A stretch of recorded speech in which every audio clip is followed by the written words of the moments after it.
Hi, this is Steve Weber. I am the site director for the Coffee ESL Ministry at Farmdale, and this is a brief video to give a registration and assessment process going over the main points of those things. And the first thing that happens when a student walks in the door at the community center is that we want to greet them warmly. We want to have some Spanish speakers handy in case they do not speak Spanish. And the first question we're going to ask them is this your first time at these English classes? If it is, then we're going to ask them to move on to the registration forms, to complete the registration forms at the two large tables right there in that area. If they've been there before, we're going to ask them to go get their name tag and to clip on their name tag. And depending on what time it is, we are then going to either refer them to Conversa or to their class. And then as we start, this is the registration form. And this is simply going to be a simplified version where they're going to give us their information very quickly. There's the date on here, who helped them complete the form, their name, their date of birth, their address. Telephone number is very important. We can text and do WhatsApp and things with them. Their email, their marital status, name of their spouse, which is important, especially if they have another spouse that is also taking English classes. We'd like to know that. We can put them together if possible. Also get to know the name of their children, because this is a community of friends focused on effective English. It truly is a community, and we'd love to get to at least know about their family, their native country, their employment status, if they've studied English before, how did they hear about ESL.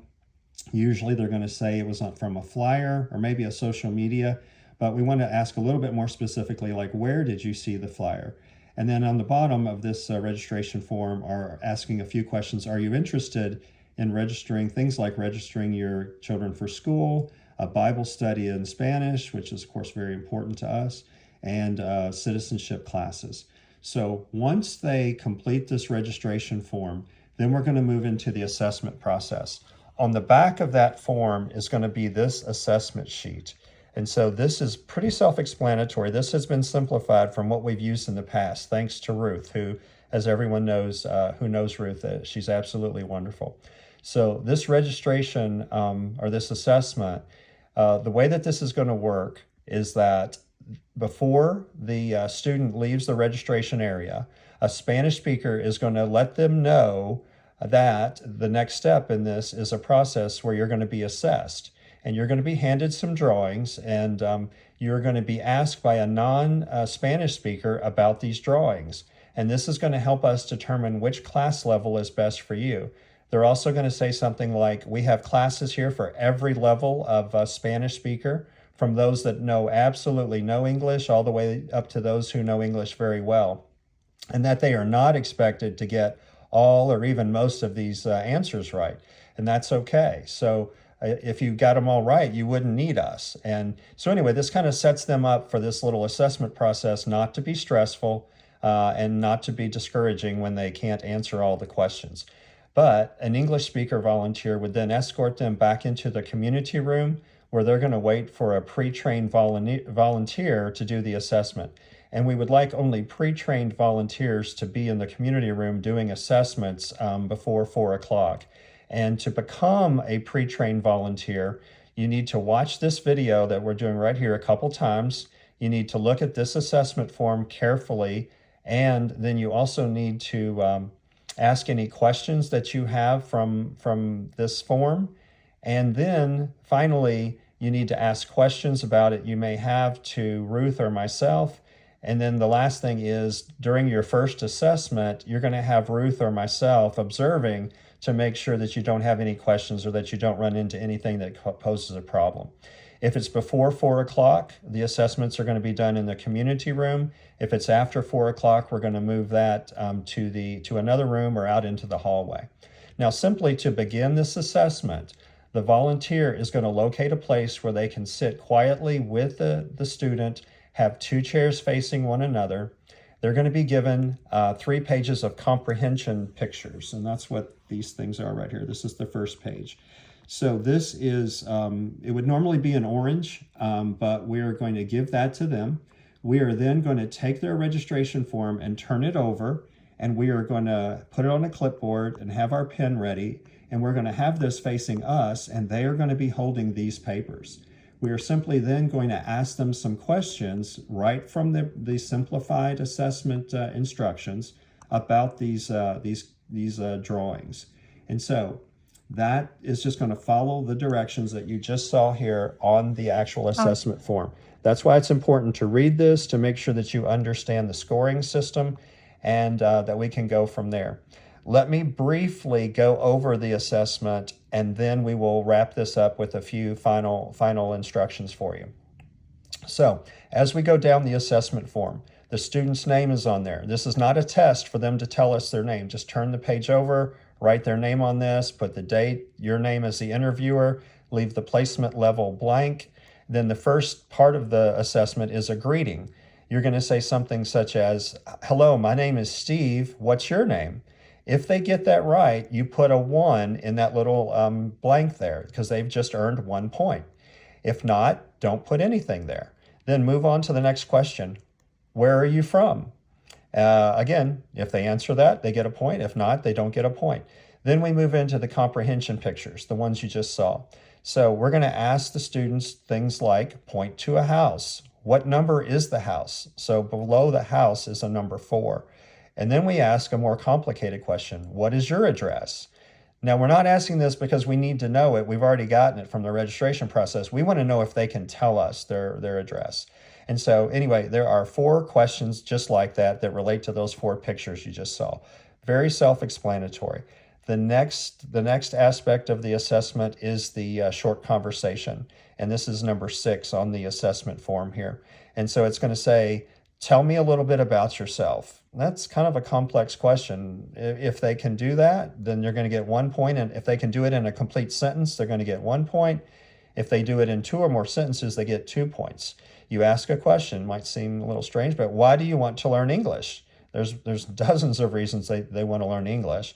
And then, so anyway, you have those short conversation questions. If they're still haven't, now, something important that I failed to mention in this video. At any point, when the student misses 3 of these questions, you smile, you stop the assessment process, you total up the number of points that they've gotten correct, and at the bottom, you'll see there are placement levels. You would put that number in that placement level. That's going to be very important because that's going to tell us which class level they're going into.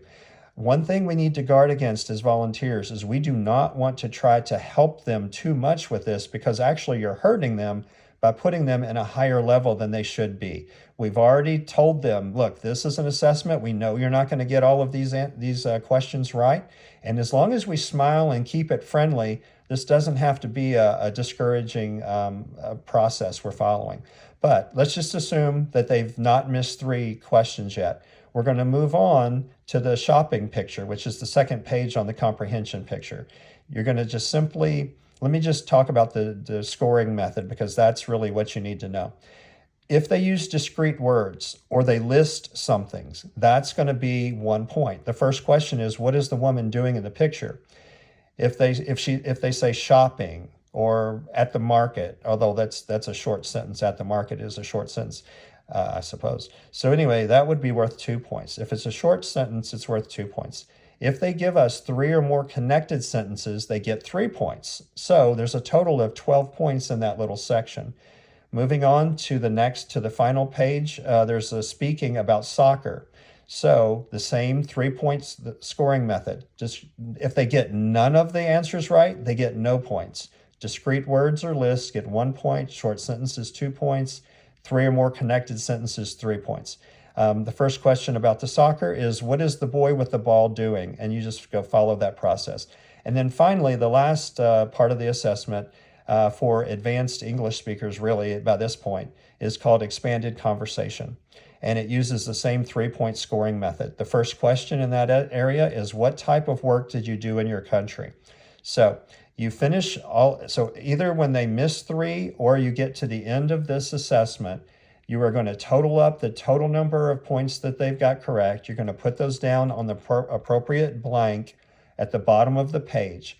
Then at this process, and if something important is going to happen here, Then a volunteer, perhaps you or another volunteer, is going to take the student over to the tables where there are baskets, and you are going to find out which class that they go in by the number. Let's just say that they answered between 0 and 6.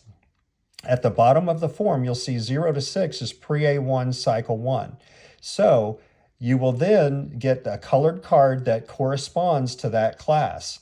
You will write their first name clearly on that card. You will put this completed registration and assessment form in that basket, and then either yourself or perhaps if you're busy, another volunteer who's not doing assessments will then escort that student to the get their name tag.